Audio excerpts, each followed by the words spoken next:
Section 11.4. Authenticating users with Spring Security and OpenID Connect. As mentioned earlier, Spring Security supports several authentication strategies. The current security setup for Edge service handles user accounts and authentication via a login form provided by the application itself. Now that you've learned about OpenID Connect, we can refactor the application to delegate user authentication to Keycloak via the OIDC protocol. Support for OAuth 2 used to be in a separate project called Spring Security OAuth, which you would use as part of Spring Cloud Security to adopt OAuth 2 in a cloud-native application.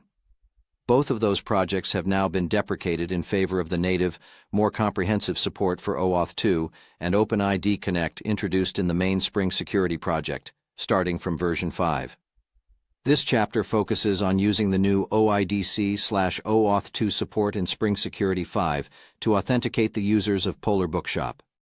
Note: if you find yourself working on a project using the deprecated Spring Security OAuth and Spring Cloud Security projects, you might want to check out chapters 12 through 15 of Spring Security in Action by Laurentiu Spilka, Manning, 2020, where they are explained in great detail.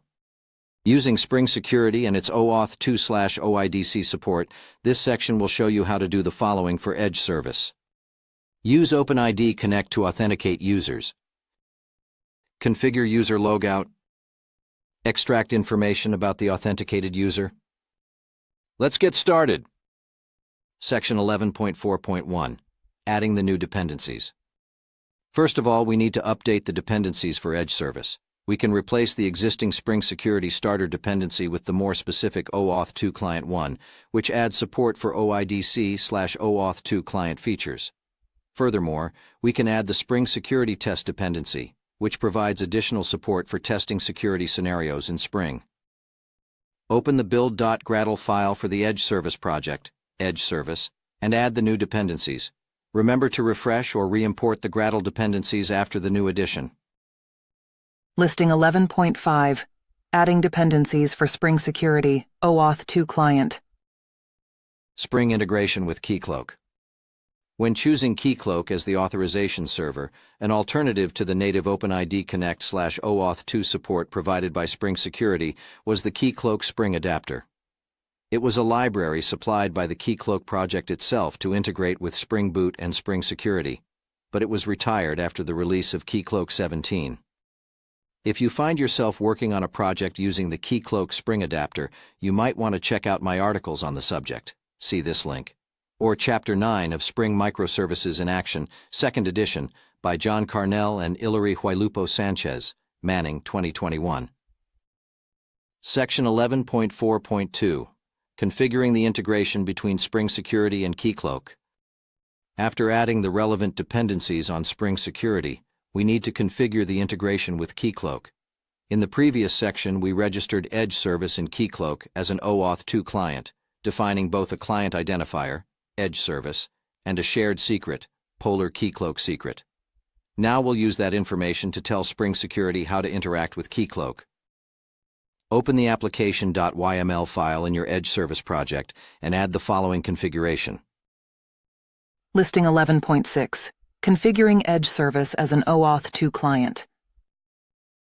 Each client registration in Spring Security must have an identifier, registration ID.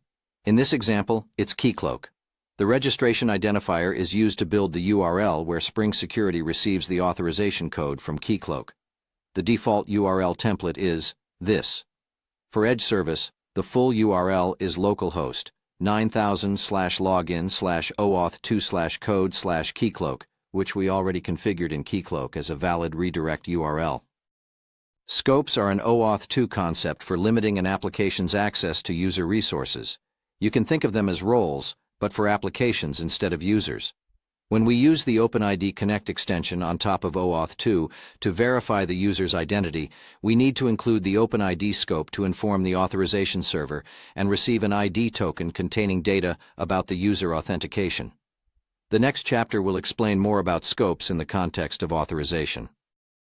Now that we've defined the integration with Keycloak, let's configure Spring Security to apply the desired security policies. Section 11.4.3. Basic Spring Security Configuration. The central place for defining and configuring security policies in Spring Security is a Security Web Filter Chain class.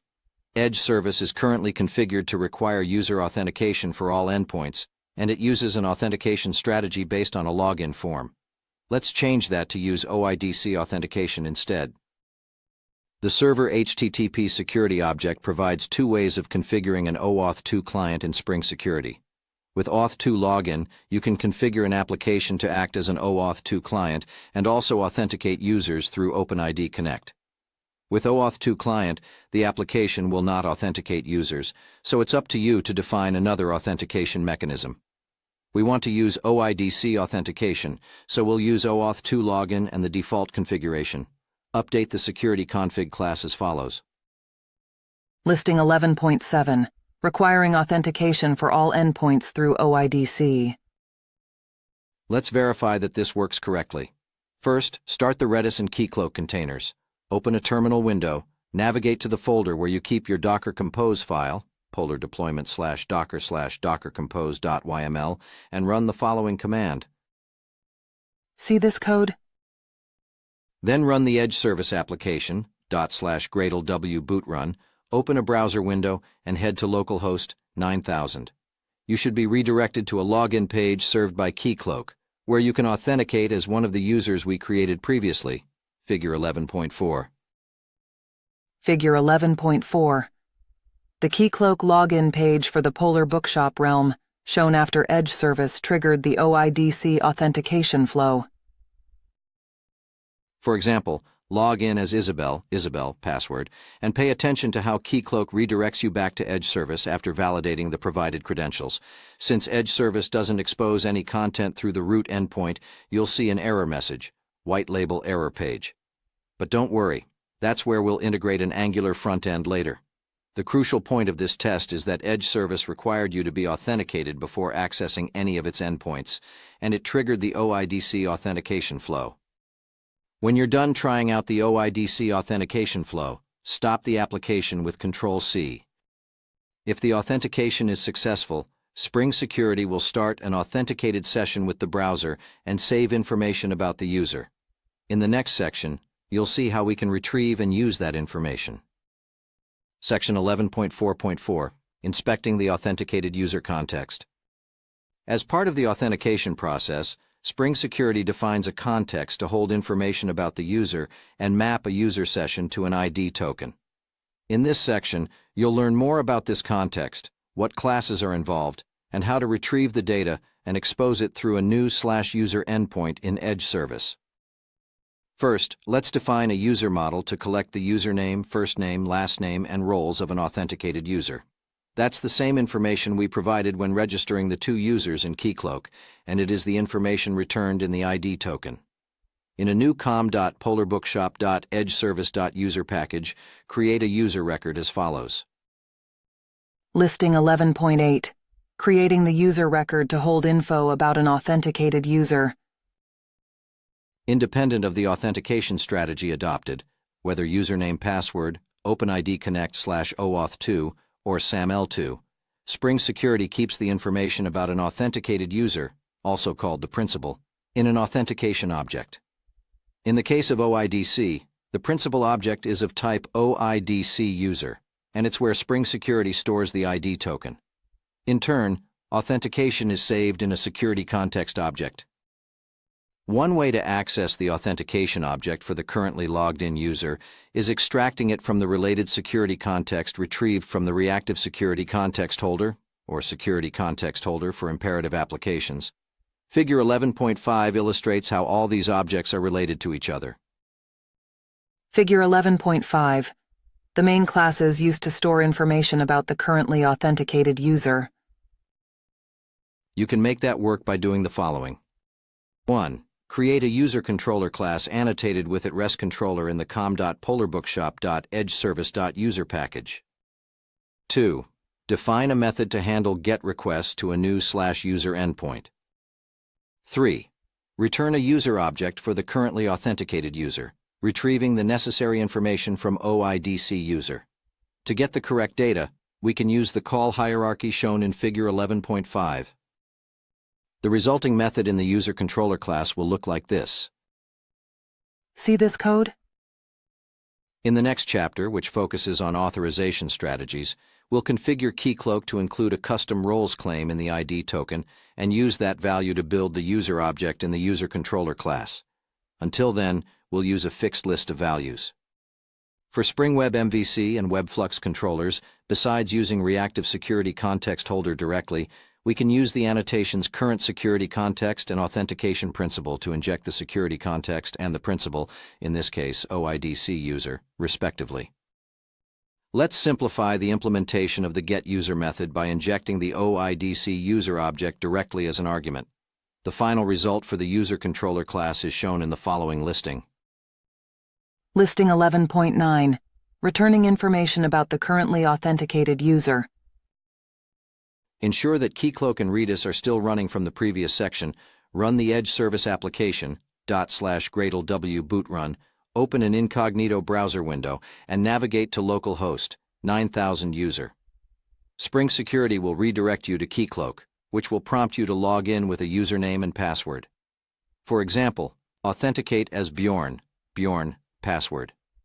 After successfully authenticating, you will be redirected back to the /user endpoint.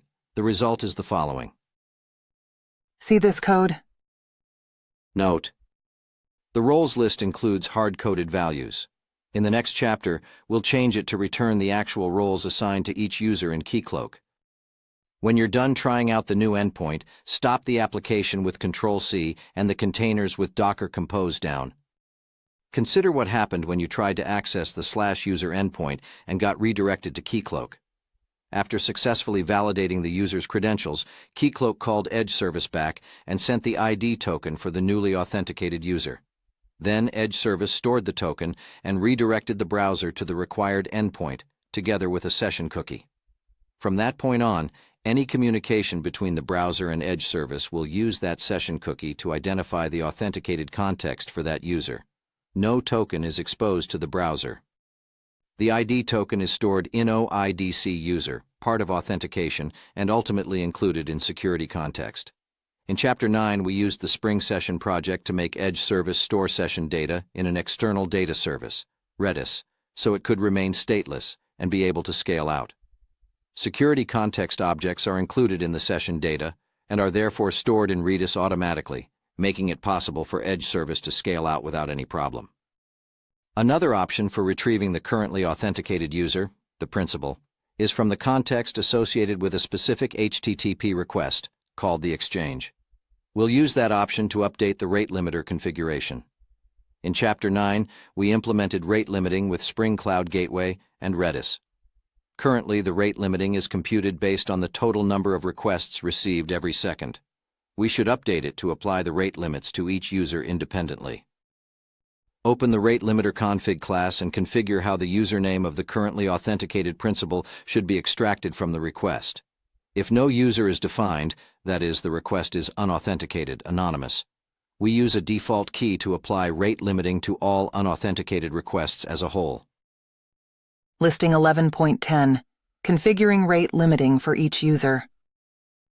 That concludes the basic configuration for authenticating users of Polar Bookshop using OpenID Connect.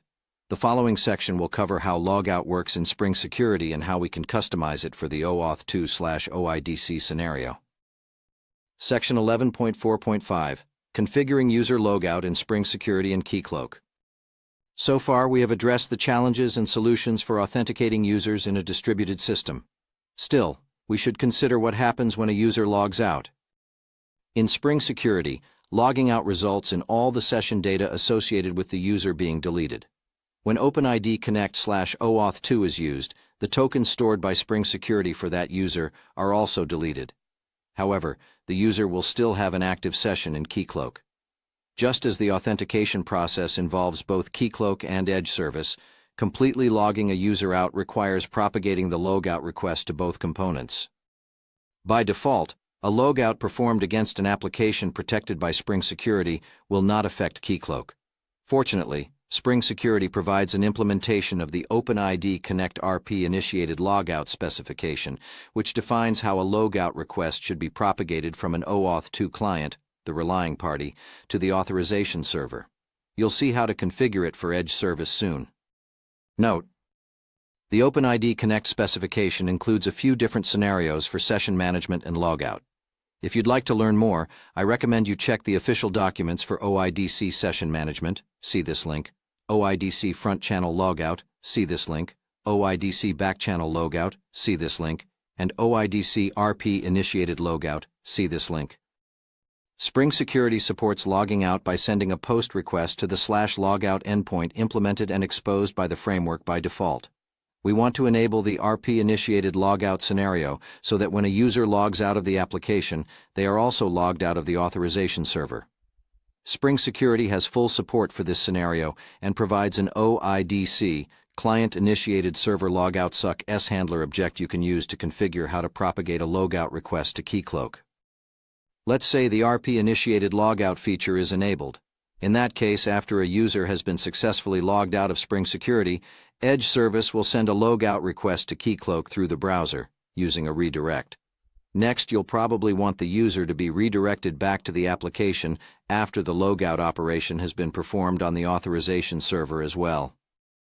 You can configure where the user should be redirected after a logout with the setPostLogout redirect URI method, which is exposed by the OIDC Client-Initiated Server Logout Success Handler class. You might specify a direct URL, but that will not work well in a cloud environment due to many variables such as host names, service names, and protocols, HTTP versus HTTPS. The Spring Security team knew that, and they added support for placeholders that are resolved dynamically at runtime. Instead of hard-coding a URL value, you can use the base URL placeholder. When you run Edge service locally, the placeholder will be resolved to localhost 9000.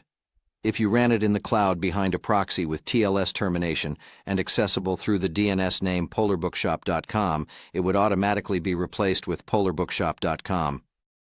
However, the client configuration in Keycloak requires an exact URL. That's why we added localhost 9000 to the list of valid redirect URLs when we registered Edge service in Keycloak. In production, you'll have to update the list of valid redirect URLs in Keycloak to match the actual URLs used there. Figure 11.6 illustrates the logout scenario I've just described. Figure 11.6. When a user logs out, the request is processed by Spring Security first, then forwarded to Keycloak, and the user is finally redirected to the application. Since the application's logout functionality is already provided by default in Spring Security, you only need to enable and configure the RP-initiated logout for Edge service. 1. In the Security Config class, define an OIDC logout success handler method to build an OIDC client-initiated server logout success handler object. 2. Configure the post-logout redirect URL using the setPostLogout redirect URI method. 3. Call the OIDC logout success handler method from the logout configuration defined in the Security Web Filter Chain bean. The resulting configuration in the Security Config class is as follows.